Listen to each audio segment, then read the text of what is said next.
Welcome back to the School of Imperfection. I'm your host, Mikie Krisztal, and today we're talking with Sara of Swil Arts. Sara is one of those stories that sounds very clean and romantic. You know, like the artist who left her corporate job and chased her dream. And it is romantic, and it is working out well, which is the nice news.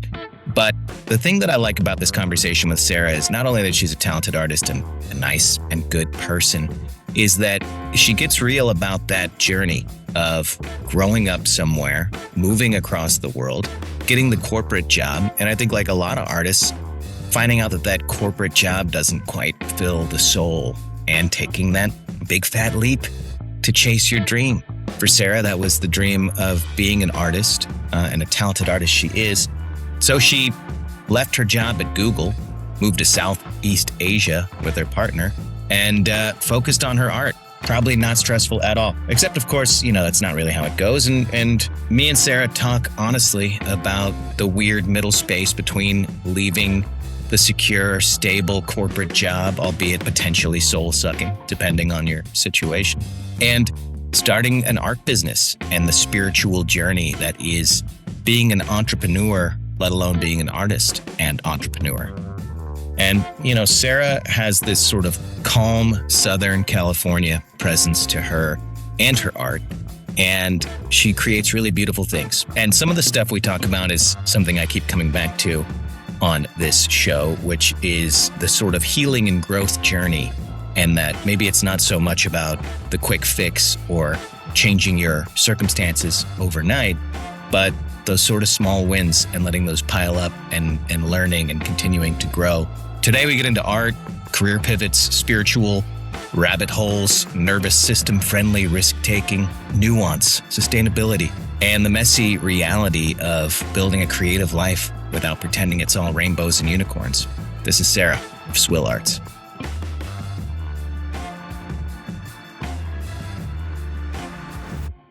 Sara, welcome, and thank you for joining. Hi, Mikie. Good to see you again. Thank you for having me here. I'm very excited. Good to see you too. Yeah, thanks for joining. Let's talk about, we met at the little art show that you were in the show as well, right?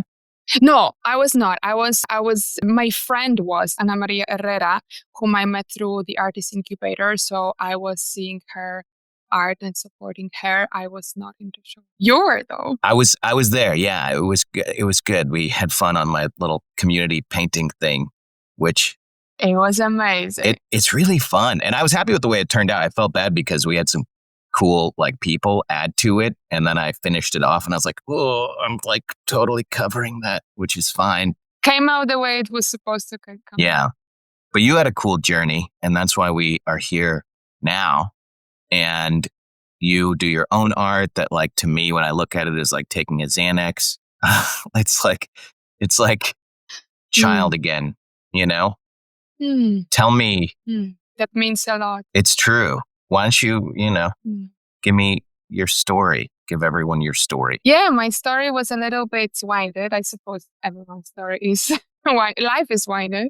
Yeah, but I started. I think I was always creative as a child, but I don't think it was necessarily super encouraged as a career. It was more like, it's a nice sideway hobby. But I think I grew up in communist Poland. So I don't know if it had anything to do actually, but like the society, I don't think it really valued creative professions. It didn't really see it as like a valid career path, if you wish. So I never thought of it as, pursuing it as any type of career. And I was into web design, and I thought that in order to do web design, I had to study computer science. Little did I know. So I went to study computer science. I did my master's in computer science, and then I worked as a software engineer, first at an investment bank in London and then at Google. And I was at Google for more than 7 years. And towards the end of my tenure at Google, I started feeling just disconnected. Like everything was good on paper. It's not like there were any like major issues. Like my projects were okay. My team was good. The people I worked with were really good and supportive. And Google provided a lot of benefits. So it was a good, back then, secure job.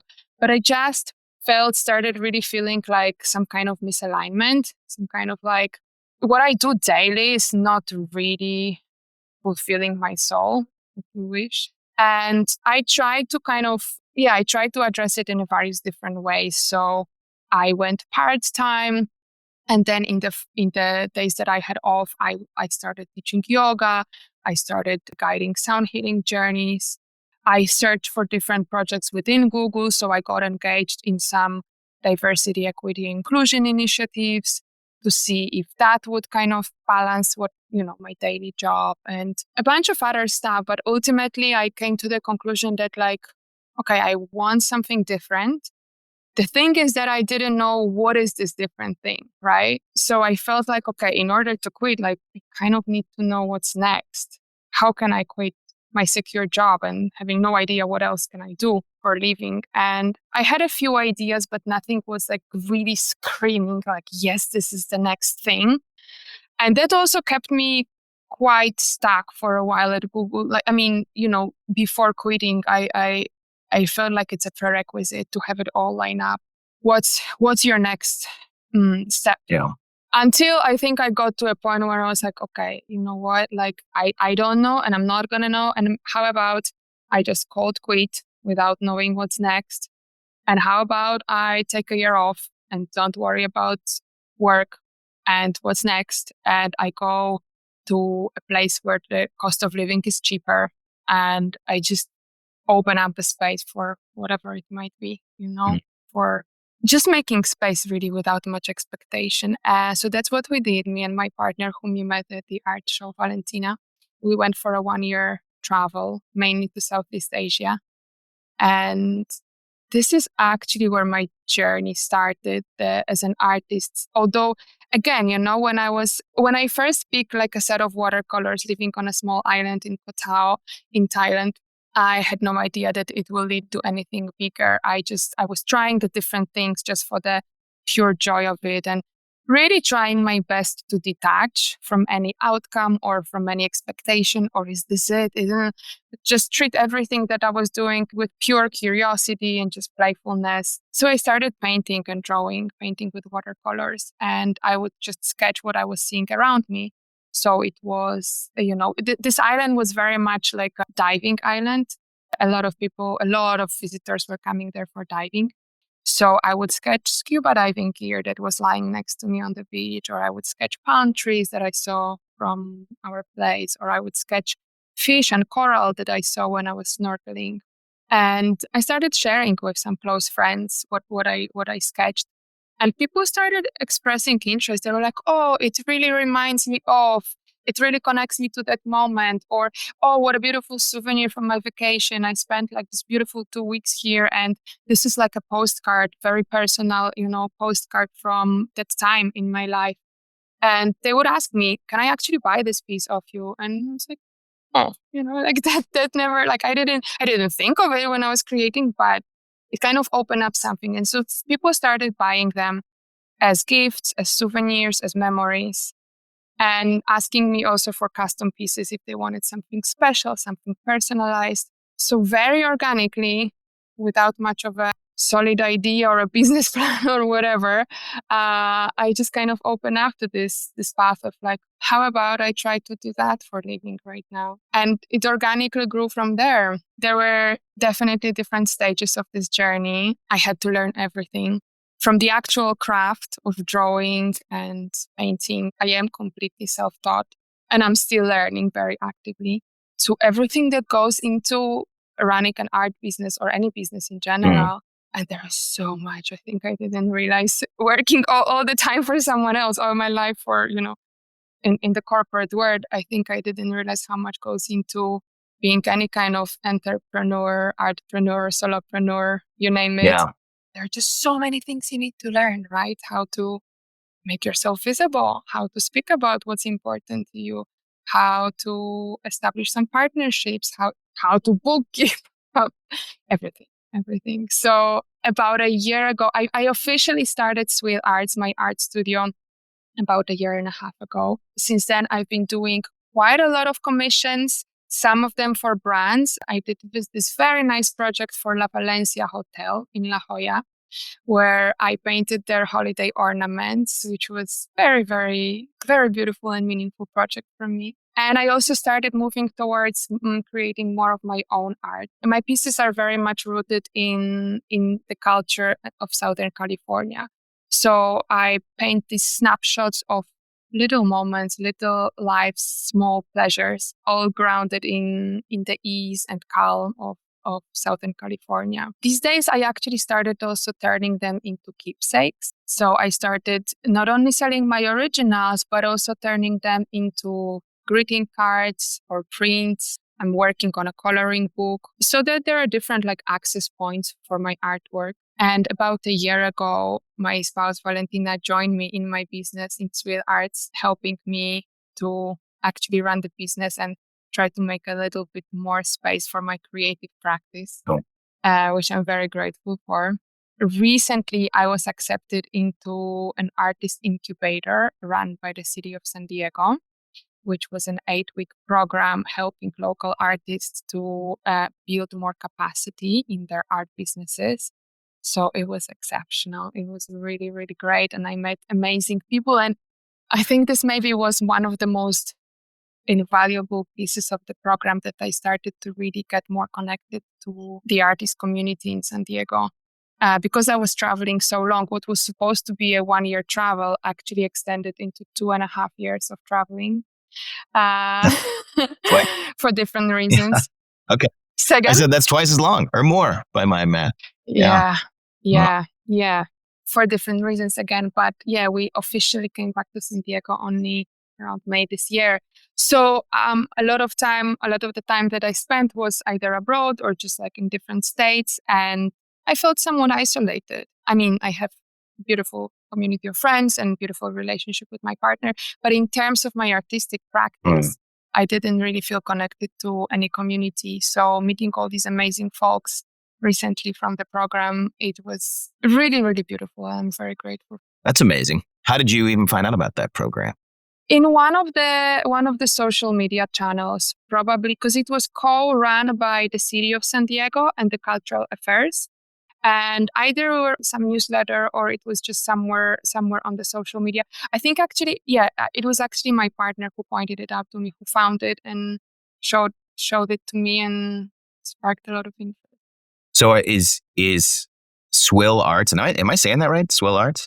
Yes, you are saying it right. And it's actually a fun fact. Swil, SWIL, not many people realize, but it's a combination of my first name and last name. But because I'm Polish and my last name, it's Wilczynska, no one knows how to pronounce it. It has so many consonants together that people are like, what? Yeah. So when I joined Google, what I picked as my username was very simple, was SWIL, Swil.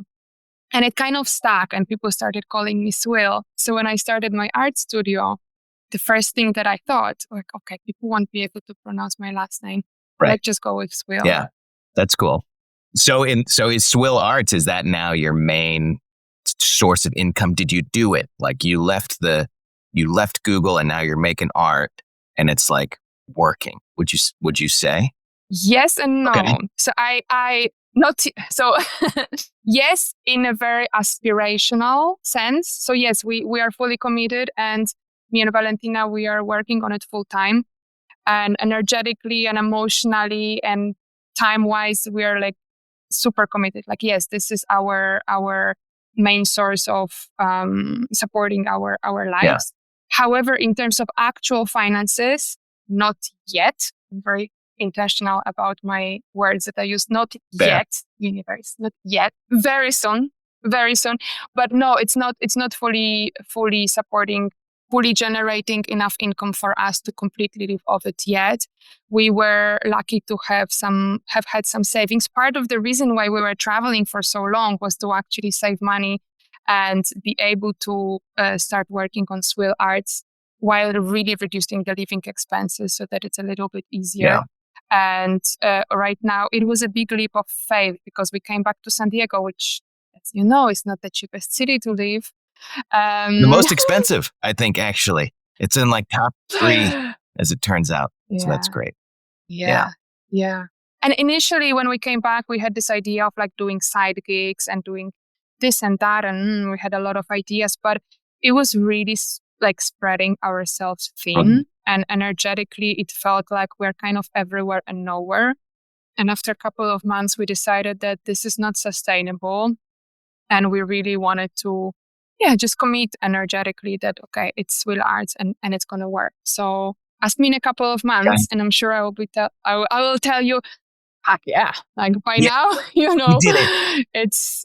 Well, and I realize that's a personal question, so sorry. But also, it's okay. I think it's good to talk about because there's always this romantic dream that people tell you the story in hindsight when it's like, I was miserable and I quit and then I went abroad and then I started my multi-billion-dollar company. And it happened just like that, as easy as 1, 2, 3. And I like talking about the messy reality of you're chasing your passion and it is hard and you're making sacrifices and you're committed also, and also it is working too, Absolutely. And I think I was like, as probably many people, I fell into this trap of if only I followed this one magical blueprint, suddenly the success is just around the corner. And I even had this similar experience with some healing modalities, nothing to do with work, but I would, listen to some coaches offering their transformational program that if only you complete their program, suddenly, you'll be completely healed from whatever you came to heal to this planet and, happy forever after. And that's usually not the case. Yeah, they all move the needle, right? And especially good ones, maybe not all, but even the good ones, yes, it's all cumulative and it's never linear and it's a little bit here and a little bit there and one step here and 2 steps back. And I think we live in a culture that promises or wants to sell you this quick transformation, this quick success, everything on social media shows you mainly the end effect, the end result without everything that goes into that. And so even on my art journey, the moment I started Instagram to start sharing my work, obviously, the algorithm targets you as oh, you might want to buy this course and this ebook and this and this transformation book. And every teacher promises you that if you only buy this $2,000 transformational program, you're good, right? You're good. And not that I've done a bunch of them or anything, but the programs I did, they all teach me something, and I'm grateful for all of the programs. And it's never okay, someone is going to give you a magic formula, a blueprint that works for everyone. And, so I definitely want to stay away from romanticizing that journey as oh yeah, and, I quit my corporate job and started my creative business and then life was amazing and all rainbows and unicorns, because it's not. It's work, but at least it's fulfilling work this time, Exactly. And I, even in the moments of the most stress, recently I'm dealing with quite a lot of overwhelm. And even in the moments of the most stress, I ask myself, am I happier now? Or was I happier at my corporate job as a software engineer? And the answer is always no, I'm happier now, which ultimately is it's my compass, right? Totally. Okay, then it's worth it. It's interesting. And maybe this is anyone who's sort of done that. I can't take it anymore. I need to hop off, do the spiritual thing, and then, ending up into art. But we had a similar path where I did the same thing where I think I tried every spiritual modality, sound healing, astrology, human design, all of them. And they're all good in their own way. And I think it is that attitude of okay, this time when I finish this one, I'll be fixed, And I think now for me, it's not even a red flag. It's just something to be aware of. It's that whatever you're selling me, if you're claiming at the end, then I'm going to be happily ever after, you're full of shit, unfortunately. And that's okay. Sell me moving the needle. And and then I think when I shifted that perspective from I need to be healed to cool, I can learn another thing that is a really useful, whatever, art technique, modality, business strategy, instead of these things that are promising a quick whatever. So 100%. And I think, unfortunately, but a lot of marketing these days is kind of built on those big, grandiose experiences and shifts and transformations, right? because like I struggle a little bit with this typical classical marketing, which is like so based on the pain point and like your solution that solves the pain. And I'm like, what if there is no pain, right? Yeah. Like what if I don't want to rub salt into the pain, So like reminding people, remember this pain. Like, okay, if only you pay me X, Y, and Z, like I will solve your problem. What I find is like typical marketing strategies are that. So fortunately in our artist incubator, the focus was different, but I was really asking myself like, what do I want to bring to people, right? That is not promising this like huge transformation and these big words.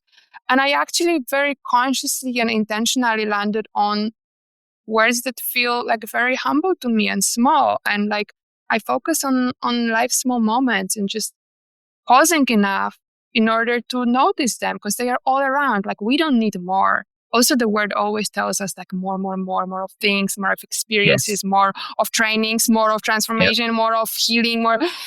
And like there is so much value in just stopping and realizing what's already here. Right. And finding this joy and gratitude and sufficiency of like what's already here. And like every day, there are so many beautiful things in everyday simple moments, right? So I realized that, actually, I don't want to promise people like huge transformations, if you wish, but just a little bit of joy. Just that, like connecting to your memory and feeling like, oh yeah, these moments was worth living. I really enjoyed it. It feels like, do you ever get into Ram Dass, like be here now type stuff? Just be here now, Nice. It's that his book is on my bookshelf So good. in a big pile of books. I'm like, one day. Yeah. Well, it's interesting, the ones like, because you do all the little things and certain ones where it's like, nope, this did not work for me. In fact, never again. This one sticks and I'm keeping this one. And that book, Be Here Now, for sure was one of those.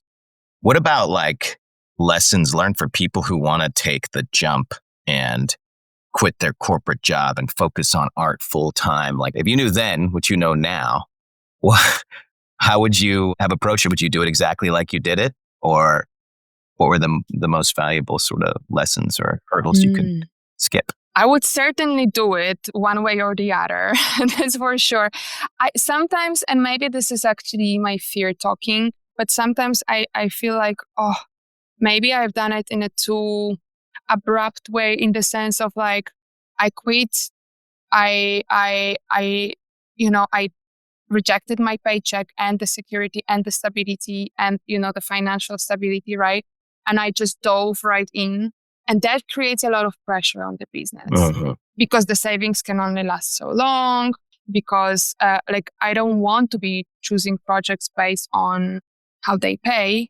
And also I'm very aware of the financial circumstances and like wanting Swil Arts to support our lives and to be the source of income. So sometimes I feel like, maybe the kind of like a safer way for your nervous system and maybe more sustainable way is to like do it gradually. I tried to actually do it gradually, and my attempts to go part-time and try to find other, endeavors was an attempt. It's just that I didn't come across art. Maybe if I did, it would be different. Maybe it wouldn't. Maybe I needed this kind of jump in order to know that, okay, this is it. And now, like my whole time is dedicated to this. But sometimes in moments of like, stress or doubt or fear, I feel like, maybe there is this sacred third. It's not either or, it's not the two extremes. Either you just stay forever in your corporate job or you just jump without knowing and dive into the deep end. Maybe there's this sacred third of like, okay, how can I transition more smoothly? Maybe for some people, maybe not for everyone. Right. Maybe that wasn't my path. But that's what I'm thinking sometimes. What really worked for me in terms of the lesson learned was not rushing the process of figuring out what is the new thing. The whole year when we traveled, it was really just creating spaciousness, and it was really trying things without, again, much expectations or even like evaluation or assessment. Is this the next thing? Is this not the next thing? But just saying, okay, do I enjoy it? Don't I enjoy it? And I think that helped me a lot, because that kind of like, and I do trust in the universe. So I do trust that there is a path that it is for us. But I felt like I was guided on this path without much forcing and, just like pushing and grind and hustle, but more with just like ease and openness. And the other thing that was very helpful for me was that really questioning a lot of things, really questioning a lot of scripts, a lot of societal scripts, a lot of things that we inherit and maybe never really question, all those default paths, all those default assumptions like, okay, this is how a career looks like. Okay, this is what success looks like. This is what family looks like. This is what, all these things, right? And just constantly asking, is this mine or is this someone else? Because I feel like very often, unconsciously, but we do operate on someone else's script, which doesn't always serve us and doesn't always fully tell our story and our truth. So I think, constantly like asking myself, is this mine or is this not mine? What's the purpose? Who benefits from me believing that thing? Yeah. I've been doing that too. And I think it just takes a lot of work to start to unpack your own shit to like even be able to ask those questions, to become aware of them. And I've started, a good little trick I've been using is, if I'm unsure, because I'll just have, you have like 10 scenarios in your mind of like, should I do that thing? Should I not do it? Should I release it? Should I change? And I'll just ask myself, what does fear want me to do? Because fear's always got like a really strong position on the subject. You know what I mean? And then you can kind of find, it's like, well, fear wants me to definitely not launch it. And so I know now that's my motivation for not doing it specifically.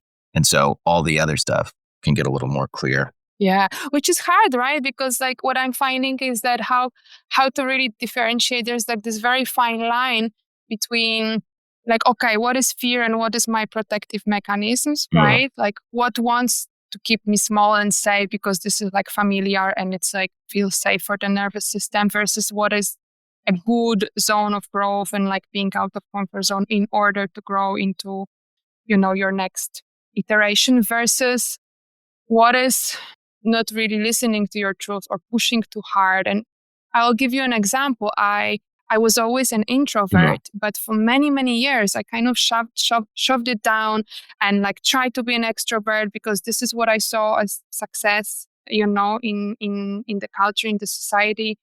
And only very recently, I started respecting more and more that it's okay to be more on the introverted side, right? But a lot of my actions and efforts in life were like, okay, yeah, you don't feel good in this scenario or in this situation or in this setup, doesn't matter, push through, this is good for you, like without question. So what I find hard is like, yes, where is it fear that is kind of keeping me small, and where it would be good with small doable pieces to kind of start to like a little bit get out of this shell, versus where is it actually, no, like this is me, and in this moment, like this is my truth and I'm going to honor that. Totally. Have you ever gotten into parts work at all? A little bit. Yes, a little bit. Yeah, I've done quite a lot of therapy and coaching in my life. So different coaches use different modalities. And I did a little bit of like inner child and parts work and family constellations, which are kind of all like not necessarily related, but yeah. We should compare notes on all of our different self-help spirituality journeys. Maybe we've covered them all collectively. Yeah. But I found internal family systems to be the most helpful, I would say, of most of the stuff that I've done, because I think I've got a lot of parts. And it was always, until I started doing that work, I always felt conflicted. And now I still feel conflicted a lot, but I know why. And I'm like, oh, because there's one part that wants that thing, another part that wants something different, and their motivations are different. And I can speak to those parts, kind of.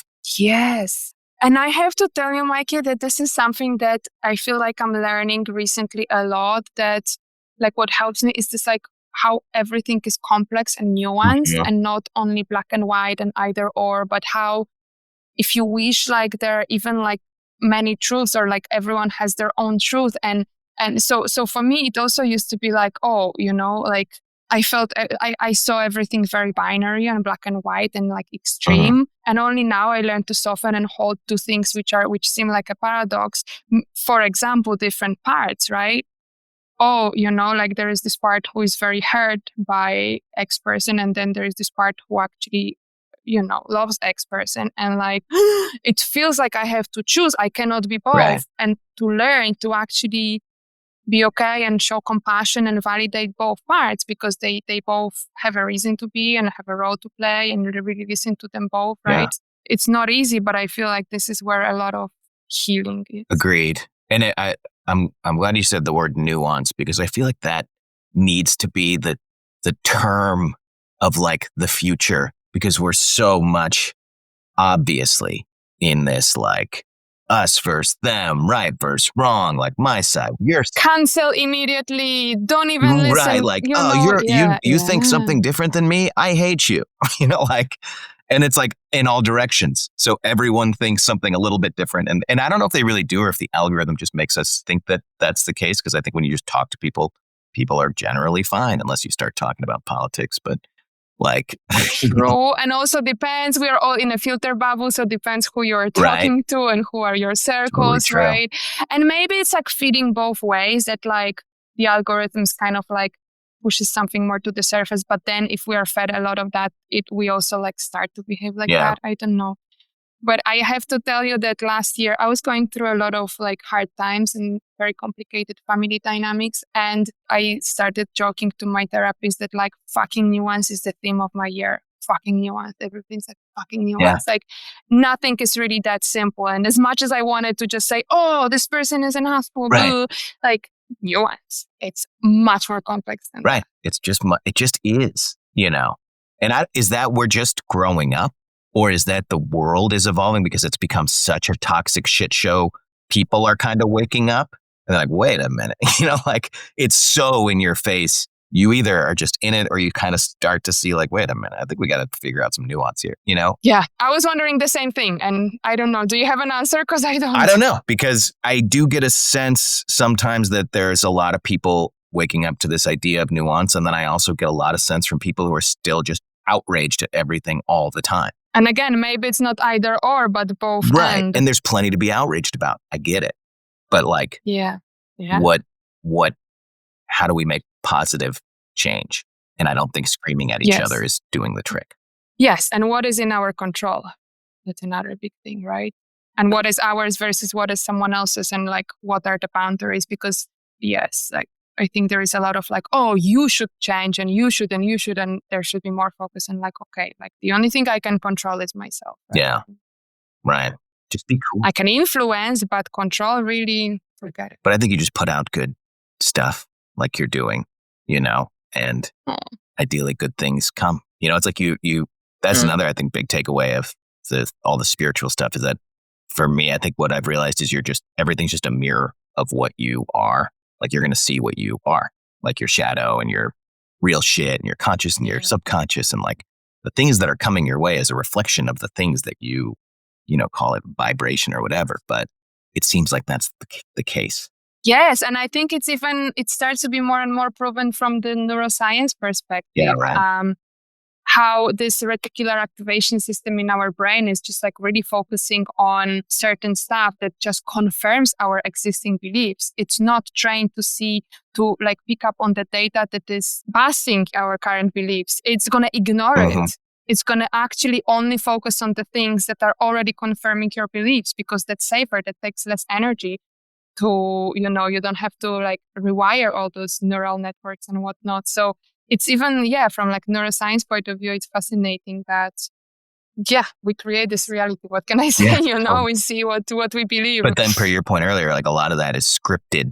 You were born with it. You're given to it. It was given to you. It's like, here's what you're going to believe in until you figure out that you don't actually believe in that.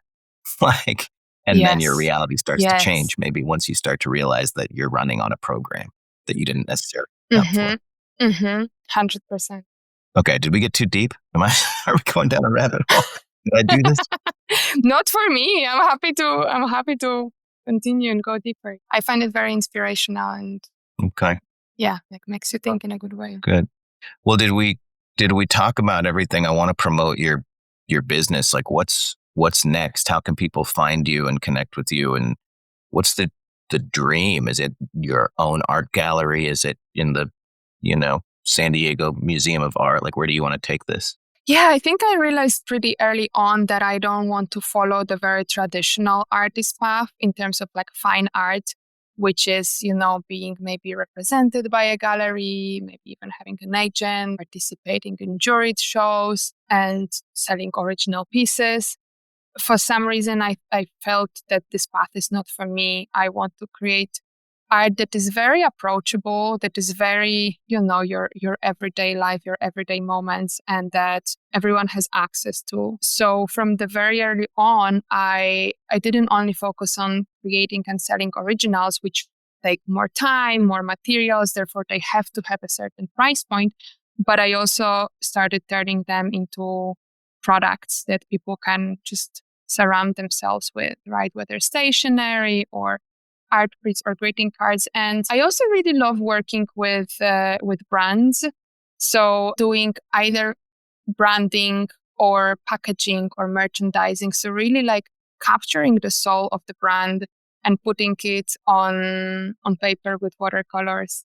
And I've done a bunch of these kind of collaborations, and they always really light up something in me because I see how it really enhances the brand's experience and how they present themselves to the customer and in general like what they offer. So I'm very open to more brand collaborations, and I'm constantly working on new products. So this fall we're planning to launch a new coloring book that is going to have my unique designs inspired by our Southern California region. And specifically, this edition will be very grounded in San Diego.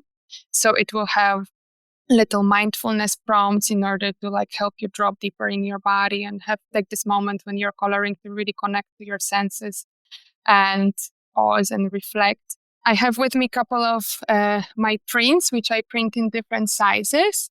And they are all inspired by iconic landmark places in Southern California or just fleeting moments that are worth remembering. This one I titled Endless Summer Van, and it's inspired by the shore in Encinitas and the calm and ease and adventure and joy and nostalgia of the surfing culture.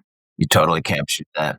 This one is the Guardian of the Shore. So it's a very iconic, historic lifeguard stand, 5C in Coronado, one of the oldest lifeguards on this shore, which holds so much memory and so much cultural significance. Cool. On the beach of the Coronado, I also have Hotel Del.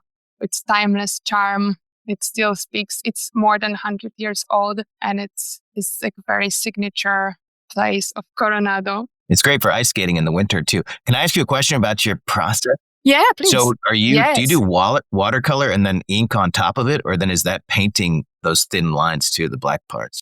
So I start with ink and then I apply watercolor. So I tried both ways. Yeah. And to be honest, I kind of like the effect of applying first watercolor washes and then ink because it tends to be more loose, more sketchy. Also, then the ink is actually usually quite black and opaque, but I think that could be toned down. However, I don't enjoy the process. I realized that for some reason, doing ink first and watercolor washes later, it just works better with my nature. Fair. I have no idea why. I don't know what's that, but I was like, okay, it's at the end, it's not about the end effect that much. For me, it's still more about the journey and the process. So I'm just going to enjoy my process. Follow your heart. Whatever feels good. So this one is inspired by the vibe of South Park, the Golden Hill. Totally. And there's this lovely retro coffee van there, which just for me, like shows the charm of the neighborhood and just, the community. And whether it's writers or entrepreneurs or, parents on their early morning walk, grabbing a coffee, it's this like communal feeling. And maybe the last one I'm going to show you from this collection is inspired by the lighthouse in Oceanside. Okay. I see it as this sentinel, this beacon of stability and just something that is always there and it's grounded and it calls you home and you can count on it. Totally. Have you done a children's book? No. Have you thought about it? Because there's such in your art, it's just calming and I feel like You could put a little bear, like, I don't know, Paddington or whatever, like just easily like could be a main character walking through all the work here. Yeah, I think I would love that. I think I perceived it, and maybe it's a projection, maybe it's a limiting belief, but I perceived it as a market that is pretty hard to get into. Probably. That, yeah, I feel like I know one artist who does children book illustrations, and it feels like it's better to have an agent. Pitching is, and at the end, what market is not hard, right? So it's all about like what do you choose? But yeah, maybe one day. Yeah. So last but not least, I wanted to show that I also turn these artworks into note cards and greeting cards. And this is a box of 6 cards with different designs. And everything that I do with the care for the planet and people. So I make sure that the paper is sourced from responsibly managed forest, that the packaging is biodegradable. I ship everything carbon neutral. I use painting supplies that are kind to the planet and to animals. I also donate 5% of all my sales to 3 charities that are aligned with my values, so that, the aesthetics and the beauty of what I create is actually also matched with integrity of how it's made and how it lasts, and how to, be a good steward of this beautiful planet and all that we were given. Yeah. Amazing. That's all you can do, Yeah, just be a steward. It never belonged to us. Right. We were never owners, as much as some groups want us to believe that we own land and we own this and we own that. Well, no, we are just stewards. No, we grew out of it. Like, that's something that I think about a lot. Like, we were birthed from this thing, but for some reason, I think it's common to think of us as we were teleported here on top of it, And it's like, no, we are of it. And this whole idea that we are also isolated, that we can just extract, and extract, take. And, it's not going to impact us, right? And it's like, well, we are all one big ecosystem, right? And at the end, we are hurting ourselves. We just somehow don't see it yet. How do you think we can get that point across to people who don't give a shit? Or do you think it can't be done? I'm very much in the period of my life when I don't direct my energy into walls, trying to change other people, but really focus on what can I do, what is in my control, what I have agency for, where is my choice, and really live in a way. And this is also like why every business decision is also guided by these values, and why, even though it's extremely annoying, but we recycle plastic bags and plastic films and sleeves, even though we have to like go somewhere to drop it off because no one takes plastic bag recycling. And we don't, we buy in container-free stores and so on. And is it sometimes annoying and more effort and hassle? Yes. But is this something we can do? Yes, right? So I'm not a good person to ask, because for me, it's like just living by example, just doing my small bit. Yeah. These days, I'm not that much of like a organizer, activist, like how to reach more people. And I'm very grateful for people who are, and truly from the bottom of my heart, for those of us who do that and do that well and have that capacity. Thank you. And I know that my role in this moment is different, and it's just hopefully inspiring and just like making those small choices in everything that I do. Yeah. I think wonderfully said, I really appreciate you, Sara. You're a good person. Oh, likewise, Mikey. It's very mutual feeling. I'm very glad we met at this art show, and I hope we're going to stay in touch. I hope so too. People can find me, first of all, online on my website, swilarts.com. And I also offer free digital wallpapers with my art on it. So if people go to swilarts.com, that's swilarts.com/wallpapers, they can get my free wallpapers. And I'm also on all traditional social media channels. So Instagram, TikTok, Facebook, Pinterest, Buy Me a Coffee, you name it, LinkedIn. It's quite easy to search for me at Google. Swil Arts usually brings all of these pages. And last but not least, my products are also available in selected boutiques and concept stores across Southern California. Cool. What's one? Is there one that is around that is easy to find in San Diego? Yeah, one of them is called Vervor, and it's in Ocean Beach. Okay. Vervor. Cool. The other one is a very cute chain of vegan chocolate shops that is called Nibble Chocolate. And they have beautiful coffee shops in Little Italy, Pacific Beach, and Old Town. Right. And my prints are available there. That's perfect. Well, thank you, Sara. This has been really relaxing and fun. So I hope you had a good time. For me as well. Good. Thank you, Mikie. Thank you. We hope you enjoyed this episode of the School of Imperfection podcast. If you are interested in exploring these ideas and more with us, don't forget to follow and subscribe to catch every future episode. If you enjoyed this episode, feel free to leave us a rating or send us an email to share your thoughts through www.theschoolofimperfection.com. We're always looking for more guests as well. So if you feel like you have an interesting perspective or a topic our podcast has not covered or has, we'd love to connect with you. I'm your host, Mikie Krisztal. Thanks for listening, and I'll catch you next time.